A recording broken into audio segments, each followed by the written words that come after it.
রক্ত পানি করে পাই পাই করে যে টাকা তার ভবিষ্যতের জন্য জমা করেছে, সেই টাকা প্রায় 30 কোটি টাকা এই আসলাম সানি চুরি করেছে। বাসী, অবন্তী কালার, কুরাইশি গার্মেন্টস এবং মনোরা গার্মেন্টসের শ্রমিক ভাই বোনেরা এখানে যারা আছেন, তাদের সবাইকে শ্রমিক জাগরণ মঞ্চের পক্ষ থেকে এবং এই সকল গার্মেন্টস শ্রমিক ঐক্য পরিষদের পক্ষ থেকে, গার্মেন্টস শ্রমিক সংগঠনের সমূহের পক্ষ থেকে রক্তিম অভিবাদন এবং শুভেচ্ছা জানাচ্ছি। আমরা অনেক দিন যাবৎ খেয়াল করছি, সেই বিগত সরকারের আমল থেকে, ডক্টর ইউনূস সরকারের আগের সরকার শেখ হাসিনার সরকারের আমল থেকেই এখানে যে অধিদপ্তর, কলকারখানা পরিদর্শন অধিদপ্তরের যে কার্যক্রম, তা ছিল প্রচন্ড রকম দুর্বৃত্তায়ন পূর্ণ। সেখানে শ্রমিকরা ঢুকতে পারে না, শ্রমিক নেতাদের তুচ্ছ তাচ্ছিল্য করা হয়। সেখানে এই যে প্রায় হাজার হাজার শ্রমিকের অবন্তী কালারের যে মামলাটি করা হয়েছিল, সেই মামলাটি কি অবস্থায় আছে এবং শ্রমিকরা কত টাকা পেয়েছে বা আর কত টাকা পাবে, সেই প্রশ্নের উত্তর দিতে তারা রাজি না। তাদের জন্য, এই শ্রমিকদের জন্য তাদের কোনো মাথা ব্যথা নাই। কিন্তু ওই মালিক আসলাম সানিকে বিদেশে পালিয়ে যাওয়ার জন্য যখন তার পাসপোর্ট হ্যাক করা হয়, তখন সেই পাসপোর্ট ছাড়াই দেওয়ার ব্যাপারে তারা তদবির করে যে তার পাসপোর্ট দিয়ে দেওয়া হোক, তাকে জামিন দিলে কোনো ক্ষতি নেই। এই পরিস্থিতি, এমন পরিবেশ তৈরি করা হয়েছে। আমরা দেখেছি, যখন আমরা ওই কলকারখানা অধিদপ্তরের যে মহাপরিদর্শক, তখন এই পরিস্থিতিতে যখন বলা হয় যে আসলাম সানি যে মামলাটি করেছেন ওই অবন্তী কালারের শ্রমিকদের পক্ষে, সেই মামলার নথিটা আমাদের দেন, আমরা দেখবো আপনারা কি মামলা করেছেন। তারা তখন সেই মামলার নথি দিতে আমাদের কাছে নাকি রাজি না, এরকম মিথ্যাচার করেছে। এবং কয়জন টাকা পেয়েছে, কত টাকা করে পেয়েছে, সেই টাকার অঙ্ক আমাদের স্যালারি লিস্ট দিতে চায় নাই। কিন্তু আমরা জানি তারা কে কত টাকা করে পেয়েছে। আমরা জানি ওই মালিকরা এই সব কলকারখানা অধিদপ্তরের যে রাজীব চন্দ্র ঘোষ, তাকে 10 লক্ষ টাকা উৎকোচ ঘুষ দিয়েছে। তার ফলে আর এই যে এখানকার যে ওমর ফারুক, তাকে 10 লাখ টাকা উৎকোচ দিয়েছে, ঘুষ প্রদান করেছে। যার ফলে আজকে এই শ্রমিকদের আন্দোলন, শ্রমিকদের প্রাপ্য পাওনা টাকা যে 50 কোটি টাকা সে প্রাপ্য ছিল এই অবন্তী কালার গ্রুপের শ্রমিকদের, সেই প্রাপ্য পাওনা টাকা তারা এখন পর্যন্ত পায় নাই। আমরা অনেক চেষ্টা করে আমরা ওই ডিসি অফিস, যে নারায়ণগঞ্জ লিংক রোড কোনোদিন বন্ধ হয় না, আমরা এই অবন্তী এবং এই শ্রমিক জাগরণ মঞ্চ সকল সংগঠনকে নিয়ে আমরা সেই রাজপথ অবরোধ করেছিলাম। তারপর তারা 2 মাসের টাকা দিতে রাজি হয়েছিল। এরপর 2 মাসের টাকা দিতে রাজি হয়ে দিয়েছে 1 মাসের টাকা।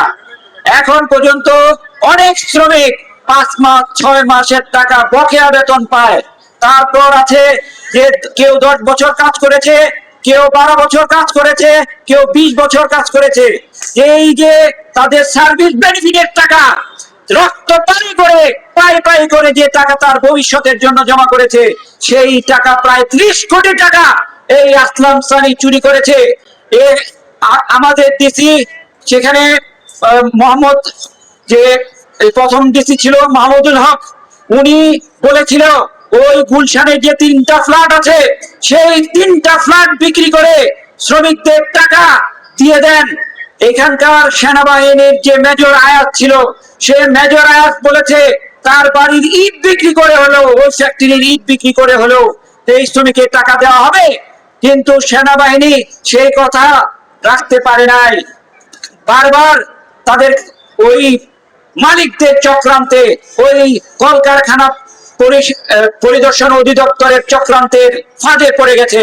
ওই শ্রমিকদের টাকা আজকে 2 বছর যাবত তারা পাচ্ছে না।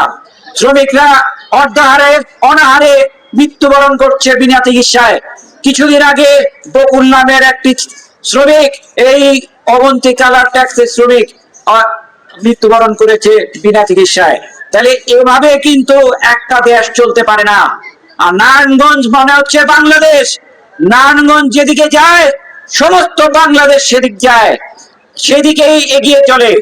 নারায়ণগঞ্জের শ্রমিক নেতাকে অবহেলা করে, নারায়ণগঞ্জের শ্রমিক নেতাদের তুচ্ছ তাচ্ছিল্য করে আপনারা ক্রাইসিস ম্যানেজমেন্টের মিটিং করেছেন। কোন শ্রমিক নেতাকে আপনারা দাওয়াত দেন নাই। আপনারা শুধু আপনারা আর মামুরা, আপনারা আর ওই শ্রমিক দলের কয়েকজনকে দাওয়াত দিয়েছেন। এবং শ্রমিক দলের যে সভাপতি মন্টু ভাই, উনি অত্যন্ত সুন্দর কথা বলতেছিলেন যে শুক্রবার মে দিবস, সেই মে দিবসেও গার্মেন্টস কারখানা আপনারা চালু রাখছেন। এটা কিভাবে সম্ভব? ঠিক তাৎক্ষণিক সময়ে এই কলকারখানা অধিদপ্তরের রাজীব চন্দ্র ঘোষ এবং একজন বিএনপি নেতা তার মুখ বন্ধ করে দিয়েছে, তার মাইক বন্ধ করে দিয়েছে, তার ধমক দিয়ে থামিয়ে দিয়েছে। আমি তার তীব্র নিন্দা এবং ক্ষোভ জানাই যে একজন প্রবীণ নেতা শ্রমিকদের পক্ষে যখন কথা বলে তখন কিভাবে এই শ্রমিক দলের সভাপতির মুখ বন্ধ করে দেয়।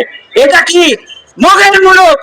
এই নারায়ণগঞ্জ হচ্ছে শ্রমিকের শহর, শ্রমিকের প্রাণের শহর। এই নারায়ণগঞ্জের শ্রমিকদের সাথে বেইমানি করে শ্রমিকের টাকা হজম করতে পারে এইরকম কোন মালিক নারায়ণগঞ্জে তৈরি হয় নাই। আমরা বলতে চাই, নারায়ণগঞ্জের শ্রমিক জাগরণ মঞ্চ সহ সকল গার্মেন্টস শ্রমিকদের যে সংগঠন এবং সকল শ্রমিকদের যে সংগঠন, সবার সাথে আমাদের কথা হয়েছে। সবাই এখানে অনেকেই উপস্থিত হয়েছেন, বেশিরভাগই উপস্থিত হয়েছেন। হাতে গোনা 2-1টা সংগঠন উপস্থিত হয় নাই, তাতে কিছু যায় আসে না। যদি কেউ উপস্থিত নাও থাকতো, আমরা একাই শ্রমিক জাগরণ মঞ্চ তার প্রতিবাদ করতাম। কিন্তু আজকে আমরা সকলকে নিয়ে প্রতিবাদ করছি এই কারণে যে আপনারা মনে করেন না যে শ্রমিক জাগরণ মঞ্চ একা ইচ্ছা করলেই তাদের চলিয়ে দেওয়া যাবে।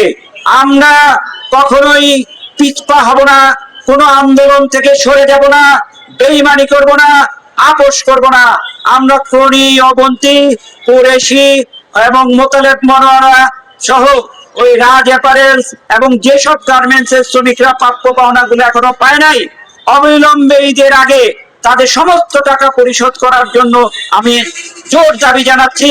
এবং আমি ইন্ডাস্ট্রিয়াল পুলিশ সহ আমাদের জেলা পুলিশ এবং ডিসি অফিসকে অত্যন্ত ধন্যবাদ জানাচ্ছি যে এই কারণে তারা অনেক আগে থেকে পরিকল্পনা করে একটা পরিবেশ তৈরি করার চেষ্টা অন্তত করেছেন, যাতে সব মালিকরা ঈদের আগে শ্রমিকদের টাকা দিতে পারে। এবং যাদের টাকাগুলো দিতে পারতেছে না তাদের টাকাগুলো তারা সংগ্রহ করেছেন। চেম্বার অ্যান্ড কমার্স এবং বিকেএমই এরা মিলে ঈদের আগে সমস্ত টাকা পরিশোধ করবেন, সেরকম কমিটমেন্ট ওয়াদা তারা করেছেন। এই জন্য চেম্বার অ্যান্ড কমার্স এবং বিকেএমই কেও আমি ধন্যবাদ জানাই। এই কথা বলে আগামী ঈদের শুভেচ্ছা জানিয়ে এবং ঈদের পরে আবারও আমরা আন্দোলন সংগ্রামে থাকবো এবং পুরনো গার্মেন্টস এর শ্রমিকদের টাকা আমরা ঈদের আগে পাবো, সেই প্রত্যাশা রেখে আমি আমার বক্তব্য শেষ করছি। দুনিয়ার মতো এক হও। আমরা সবাইকে ধন্যবাদ জানিয়ে আমাদের অনুষ্ঠান এখানেই সমাপ্তি ঘোষণা করছি।